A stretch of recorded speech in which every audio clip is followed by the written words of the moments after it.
আজকে পুরো ঘেমে চান করে গেছে, বাড়িতেই রেডি হয়ে নিয়েছি, যাচ্ছে কিন্তু পুজো দিতে আমাদের বিপত্তারিণী চণ্ডী বাড়িতে। তো ওখানে গিয়ে কী হয় না হয় সবটাই আপনাদের সাথে শেয়ার করব। আমার বান্ধবীও আসছে, ও বোন আসছে, সবটা আপনাদের সাথে শেয়ার করব। চলে এসেছি কিন্তু মন্দিরের একদমই কাছাকাছি। তো যে দোকানগুলো আছে সেগুলো সব বন্ধই ছিল। আর এই হলো বিপত্তারিণী চণ্ডী বাড়ি মন্দিরের যে গেট সেটা।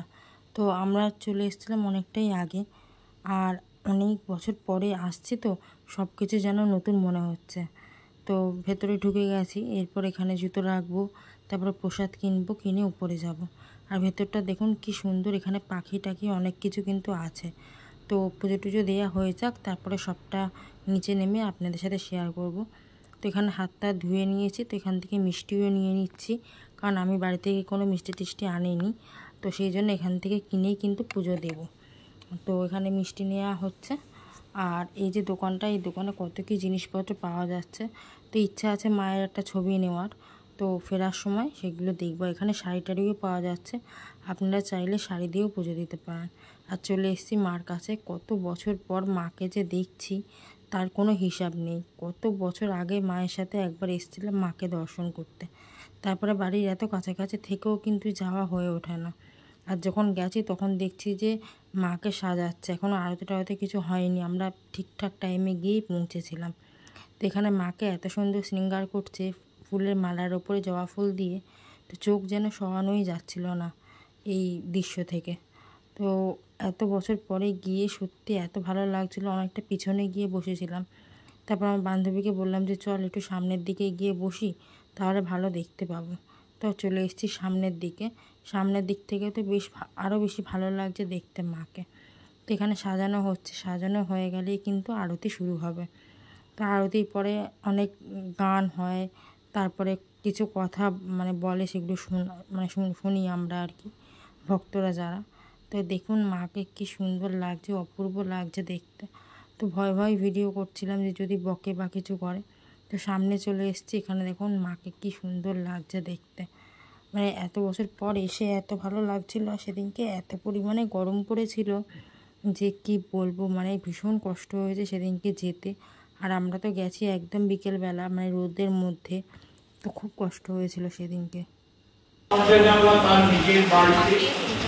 পরের দিন কাজ পায় কিনা সব সময় একটা চিন্তা থাকে, তাই ভগবানকে রাতে ডাকতে থাকে, হে ভগবান।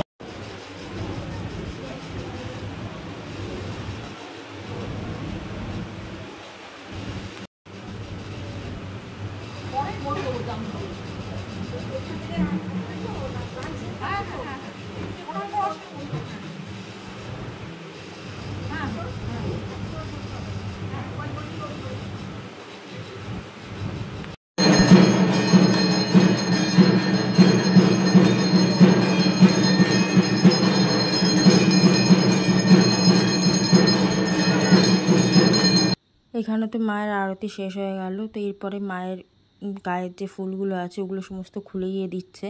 এরপর সবাইকে লাইন দিয়ে প্রণাম করতে নিয়ে যাবে। তো আমরা সবাই প্রণাম টনাম সমস্তটা করে নিয়েছি। আর তারপরে চলে এসেছি বাকি যে ঠাকুরগুলো আছে সেগুলো দেখতে। তো এখানে প্রণামে কিন্তু প্রচুর লাইন পড়েছিল, আমরা একদম শেষের দিকে গেছিলাম, কারণ হাতে যেহেতু অনেকটা সময় ছিল। আর মায়ের গা স্পর্শ করে প্রণাম করার যে একটা আলাদাই অনুভূতি, সে মুখে বলে প্রকাশ করার মতো না। তো ওখানেই এরকম দুর্গা ঠাকুর রয়েছে, সারা বছর থাকে। তো ওখানে আরতি হচ্ছে দেখলাম। তো দুর্গা ঠাকুরের সাথে কিন্তু আরও অনেক ঠাকুর রয়েছে। তো সেই ঠাকুরগুলো সব ভিডিও করেছি ছোটো ছোটো করে, তো আপনাদের সাথে শেয়ার করব। মা দুর্গাটাকে কিন্তু সারা বছর আপনারা যদি যান সারা বছর দেখতে পাবেন, সবসময় এখানে থাকে আর কি। তো তার সাথে রয়েছে নৃসিংহদেব, নৃসিংহদেবেরও আরতি হচ্ছে। তো নৃসিংহদেবের পরে রয়েছেন এখানকার যিনারা প্রতিষ্ঠা করেছেন আর কি, শক্তি সাধনা দেবী ও বাবা দুলাল, তো তাদের মূর্তি। আর এখানে রয়েছে ভারতের সাধক যারা ছিলেন তাদের সবার মূর্তি। তারপরেই রয়েছে গণেশ, আর তার সাথে হচ্ছে ওনার বাহন আর কি, ইঁদুর রয়েছে। আর এখানে ভারতের সব যারা ছিলেন সাধক তাদের প্রত্যেকের মূর্তি এখানে করা রয়েছে। তো বেশ সুন্দর লাগছে দেখতে, পুতুলের মতন একেবারে মূর্তিগুলো। তো তারপরে কিছুক্ষণ বসে একটু হাসি গল্প মজা করছিলাম আর কি, এতদিন পর দেখা হয়েছে বলে কথা। তারপর ছবি টবি সমস্ত তুলেছি, আর তারপর চলে এসেছি নিচে এসে দেখলাম যে নিচেও কিন্তু অনেক রকমের ঠাকুর রয়েছে। তো আর উপরে এখনও পর্যন্ত লাইন রয়েছে, এখনও লাইন শেষ হয়নি। তো লাইন টাইন কখন শেষ হবে জানি না। তারপরে আমরা প্রণাম টনাম করব। তো তারপরে এখানে চলে এসেছি। এখান থেকে ঠাকুর নেওয়ার ইচ্ছা ছিল, কিন্তু আমার কাছে খুচরো টাকা ছিল না বলে আমি নিতে পাইনি। মায়ের এই মূর্তিটা নেওয়ার খুব ইচ্ছা ছিল। আর এখান থেকে কিছু ডোর নিল আমার বান্ধবী। আর নিচে চলে এসেছি, এখানে মা মনসা রয়েছে। তো এই মা মনসাকে দর্শন করলাম। তার পাশেই রয়েছে কিন্তু মা শীতলা। তো এখানে সব রকম ঠাকুরই রয়েছে, কোনো ঠাকুর বাদ নেই। শীতলা মায়ের পরেই রয়েছে কিন্তু রাম সীতা আর লক্ষ্মণ আর কি, যেটা তো সেটা